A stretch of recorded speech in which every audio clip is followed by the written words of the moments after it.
Hello, welcome. So today we have some stories from r/BestofRedditorUpdates. So if that sounds like something you'd be interested in listening to today, then please do stick around and enjoy. I nearly did that in one whole breath then. I didn't, but I nearly did. Don't forget to like and subscribe, please. Thank you.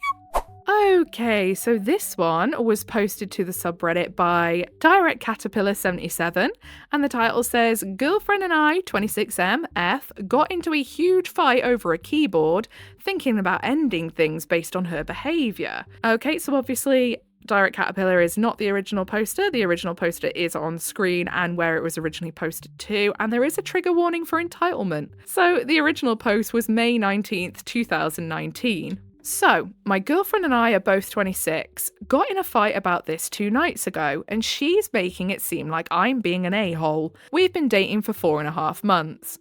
My girlfriend has a 2013 Lenovo laptop that has seen better days. I'm looking at my Lenovo laptop right now that I have nicknamed the crap top and thinking, yeah, mine too.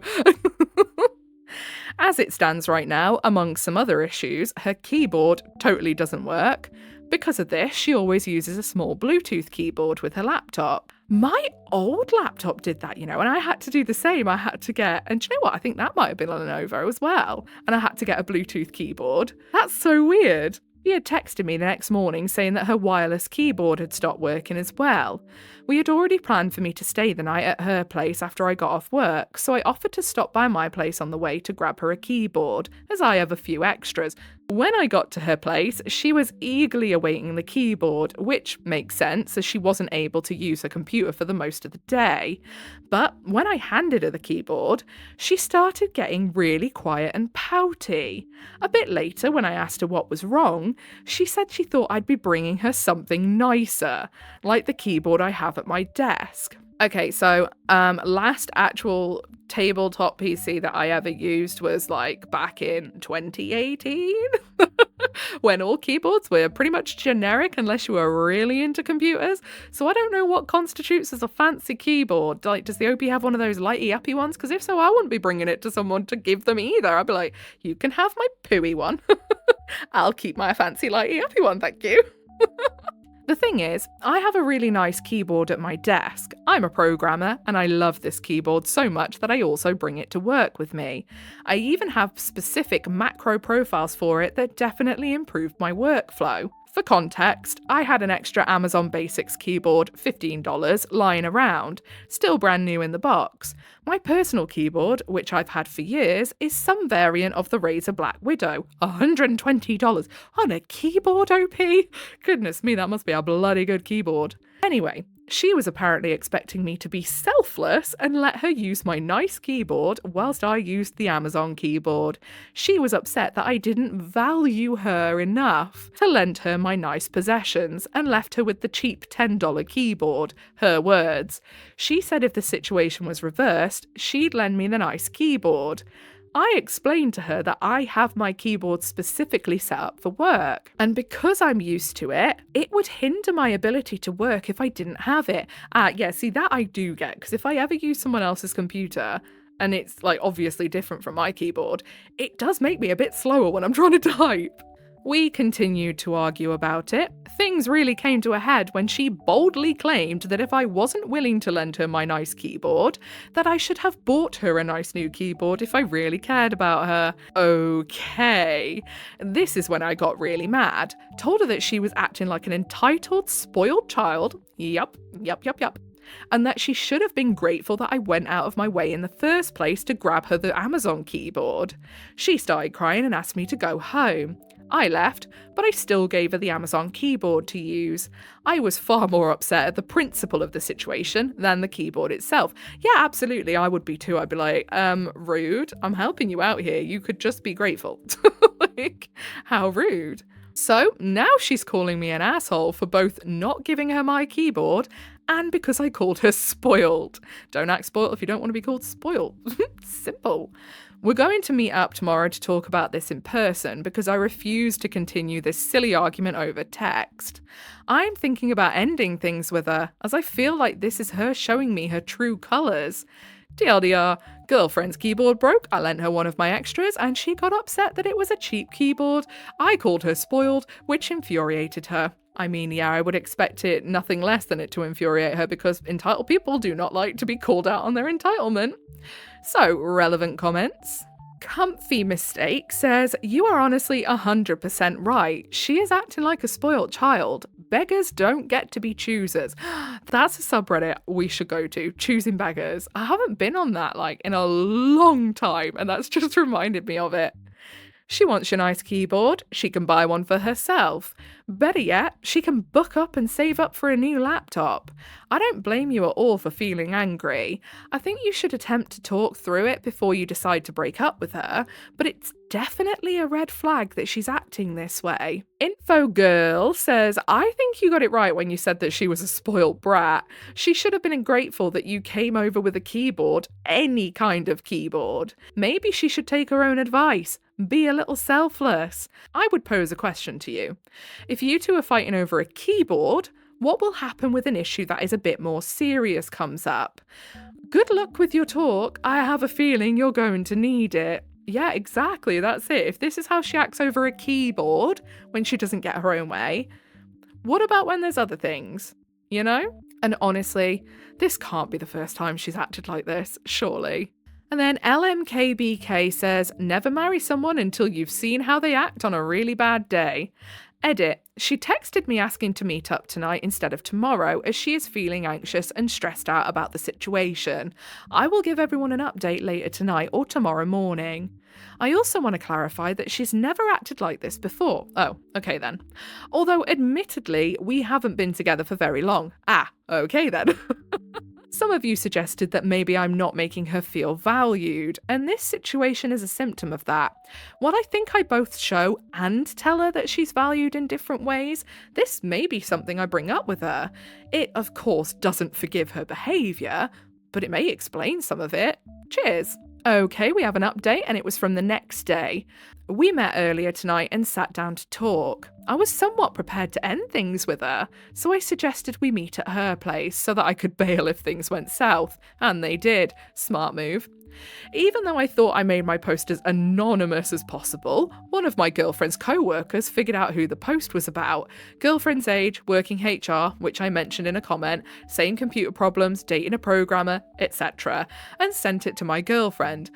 The reason she wanted to meet early was because she was furious that I had made the post airing our dirty laundry. In a sense, I guess she was right, because at least one person had figured it out. My girlfriend never used Reddit, so I figured I was safe. There's a strong chance she'll read this one as well. LOL. Anyway, she immediately began berating me, telling me that I made her look bad in the post and lied about the details of our argument to get people on my side. I asked her to point out any part of it that wasn't true, or where I had lied. Long story short, she couldn't point to a single thing. I definitely raised my voice when I told her that if she looked bad, it's only because of her actions. I told her I only made the post to get some perspectives on the matter. The post was 100% accurate, and she knew it. Yeah, people don't like it when you shine a light on them being buttheads. They really don't like it when everyone else agrees that they're a butthead. She began to tear up and asked me if I was really considering leaving her over the keyboard. I asked her if she understood that this wasn't about the keyboard. It was about the way that she acted towards me when I was trying to do her a favour. She stayed silent and didn't answer. I asked her what had prompted this outburst, if everything was okay with her. I asked her if anything happened with her friends, parents, or at work that was upsetting her and may have led to this. She got really defensive, asking, "Are you calling me crazy? And do you think I'm unstable?" I had no idea where she was going with this. I told her I wasn't calling her crazy, but that she had to understand that I was quite confused about how she was acting, and that there had to be a reason for it. We talked in circles for a bit, and I tried to pry it out of her. I still don't know what caused all of this because she simply wouldn't tell me. When I realised our conversation was going nowhere, I finally asked her if we were going to have an adult conversation or if this was the hill she was willing to let the relationship die on. She asked, "What do you want from me?" And I said, "I want an apology." I'm getting tired of typing, so I'll wrap this up quickly. She was absolutely unwilling to apologise. She thought that my betrayal of posting about this was far worse than her initial behaviour was. We talked for about 5 more minutes before I told her that I don't even care anymore. I told her that this whole thing was exhausting as she wasn't willing to help us get to the bottom of this, that we should break up. I didn't waste any time making my way to the door. As I was leaving, she asked if I wanted the keyboard back. She didn't ask to be nice. She was definitely trying to get on my nerves. I could tell by her tone of voice. I told her she should keep it as long as she promised never to call or text me again. All this over having a bratty tantrum over a flipping keyboard as well. Like, crazy work. She could have just said, sorry, I was acting like a spoiled brat. I am sorry. That wasn't right of me. And then it would have been done. They wouldn't have been broken up then. I think the OP was quite happy to move past it if she just gave an apology. I've been getting tons of not so nice messages from her friends, which finally prompted me to delete my Facebook. She obviously told her friends some false version of the story, which made it seem like I really did leave her over the keyboard. I couldn't care less, as I'll never be seeing any of them again. We only dated for 4 months, so in the end I don't feel terribly heartbroken. Mostly just relieved that it's over, but also confusion. Still have no idea why she acted out. Yeah, you and me both, love. TLDR, she wouldn't apologise or tell me what's wrong. After an exhausting conversation, I decided to end it. And to the people who had some unkind words towards me because I use a Razer keyboard, honestly, the internet will have a pop at people for the most stupid of things. Pound sand dorks, I like what I like. Yeah, you tell them. Very short edit. She called earlier today and was very apologetic. My assumption is that she saw this post and read all the comments detailing how I was right for leaving her, among other things. I told her that she had had her chance to apologise. Absolutely, what's the point in rehashing? She'll do it again at some point. And then top comment. Oceans of Umbrella said, I saw a comment on Reddit a while back that asked why so many relationships fail at approximately the 3-month point. And someone, no, I'm not going to spend 20 plus minutes Googling to give credit to the person, fair enough, replied that they'd once been told it was because it was really hard for people to continue to pretend to be someone they are. It was really hard for people to continue pretending to be someone they weren't for much longer than 3 months. I think maybe this applies to your situation. Yeah, literally, that would make a whole lot of sense. So then down in the comments of the Best of Redditor Updates post, how much it costs says, do you think I'm crazy? Well, I didn't, but now I'm rethinking that. Yeah, literally. And then Night Tarot, what? I just spotted their tagline, I will never jeopardise the beans. Okie pokey. Seriously, OP laid out and asked, what is wrong for you to act like this? And she couldn't figure out her own feelings and decided to turn it around and ask if he thought she was crazy. Dude, I wouldn't think she was mental if she had said, I don't want to talk about it. Plausible deniability. But outright pulling that question, yes, you're fucking crazy. OP wasn't calling her crazy, gave her so much benefit of the doubt, gave a myriad of possible reasons. Oh, so you think I'm crazy?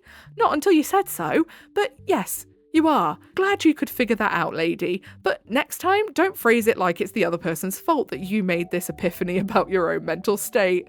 Honestly, such a weird hill to die on. Like, not apologising for being actually entitled and bratty. Like, over a keyboard. She could have just gone, sorry, I was just having a bad day, being a bit of a twat. I do apologise. It won't happen again, I'll make sure of it. And they would have all been sorted.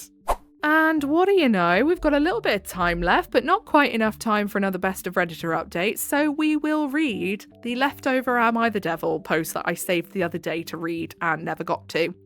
So this one says, would I be the butthole if I adopted a kitten and brought it to my mother-in-law's home without her knowledge? Yes, without even needing to read the context. Yes, you would. Don't bring animals into people's homes that are not yours. For context, I, 36M, and my wife, 34F, have fallen on hard times due to injury, disability, and financial difficulties. Okay? And you're talking about getting a kitten. You've got to pay for a lot of stuff for, like, cats. People think cats are such a cheap pet. They are not.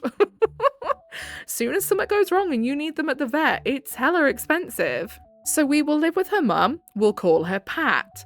We currently live in a basement of her 2-storey house and pay a small amount of rent and utilities. We also provide most of the food for the home. That being said, we have no actual ownership in the property. Recently, I was diagnosed with some severe mental health issues that I am now on medication for. I'm also going to therapy 2 to 3 times a week. Dealing with my own trauma is very difficult for reasons I won't get into here. One of my therapists suggested getting a pet to help with some coping skills and increase my skills in responsibility and care. What kind of therapist is saying, get a pet, when you're struggling? When I was a teen, I trained a kitten who became my closest companion. Since then, I've adored cats. Out of respect, I've asked Pat if I could adopt a kitten to that end. She said no. I explained my history with cats and assured her the kitten would be cared for, trained, and quarantined from the upstairs where Pat resides. I've also explained that this would be an actual benefit to my ongoing therapy, but she didn't relent. For clarity, she isn't allergic to cats, she just doesn't like them. Listen, I am the biggest cat lady ever. Love them. Have 3 of my own. But at the end of the day, if I was living in someone else's house and I wanted a cat and they said no, tough shit, I'm not getting a cat, unfortunately. Just the same with the OP. If mother-in-law says no, tough shit, you can't have a cat. It's her house. To be more clear, she does own a dog, German Shepherd Pitbull, named Ricky, who is scared of her own shadow. Why is it always the biggest dogs that are scared of everything? She flinches at her own farts and hides in Pat's room when Pat isn't home. Aww. The dog never comes down and is the literal sweetest, so Pat isn't against having animals in the house. But with other conversations about puppies as well, she has indicated that she doesn't want another animal in the house. Even if she would have no contact with said animal, I'm wondering if it's because Pat is worried that you're not going to be able to take care of it. Because you're both poorly and struggling, and that is fair. Now, I'm not, by the way, just to go on record here and say, I'm not saying that people who are poorly or have disabilities or injuries can't have pets. Of course they can.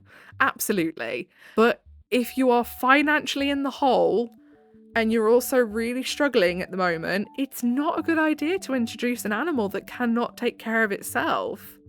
Despite my negotiations and compromises, Pat will not budge. Because of my history with cats, I believe I could bring a kitten into the basement we call home and train it with Pat being none the wiser. So would I be the a-hole if I secretly adopted a kitten against my mother-in-law's wishes? Yeah, because you're going to get yourself kicked out, mate. She said no and it's her house. You need to respect that. So then down in the comments, Better Lisa says, you would be the butthole, big time.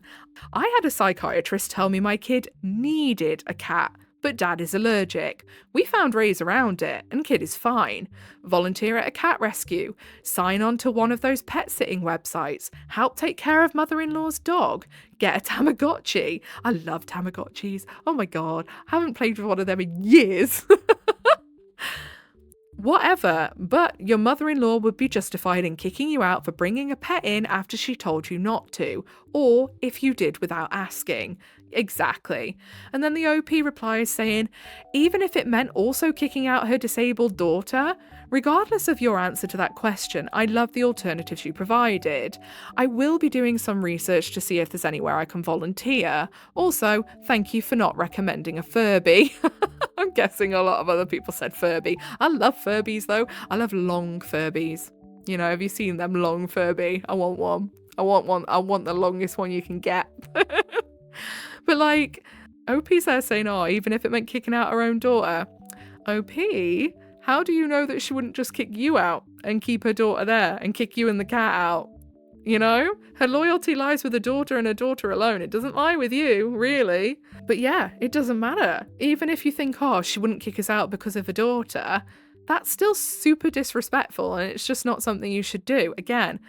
Okay, and on that note, that will be it for today, I think. I'm actually recording this outro a good week after I recorded this original video. That's right. I am getting really good at pre-recording, not very good at pre-editing. Never mind. We're getting there slowly, all right? But I completely forgot to record an outro. So this one actually was supposed to be uploaded like Tuesday, the 20-something, but I forgot to do the outro, and my kid's been off all week. So I've just been putting it off and the editing off, and yeah. I'm doing it now, all right? Anyway, if you made it all the way to the end with me, then I appreciate you very, very much. If you give a little like, subscribe, notifications on, that is your initiation into the Coven of Void. Welcome, whatever it is you're doing for the day. I hope you have a really good rest of the day. Goodbye.